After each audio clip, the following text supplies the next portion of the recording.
আজি birthday special খানা বনি আছে আৰু ভাইয়ে বনাই আছে খানা। এইটো হ'ল পৰ্ক, এইটো জলকীয়া, ধনিয়া, তলত লাই শাক আছে, বিলাহী আছে আৰু ইয়াতে পিঁয়াজ ভাজি আছে। মাংসখিনি ৰেডি। ইয়াতে অলপ হেল, কফি, প্ৰিডিয়েটাৰ আৰু আমাৰ জিকা কিবা কান্দিছে বোলে। কিয় কান্দিছা? অলপ আগতে কৈ আছিলা কিহৰ কাৰণে ইমান দুখ?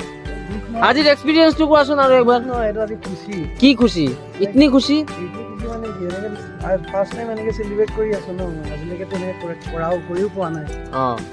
ভাল লাগি আছে। ঠিকেই আছে। আৰু তুমি? মাংস খাব লাগে। মাংস, এই মাংস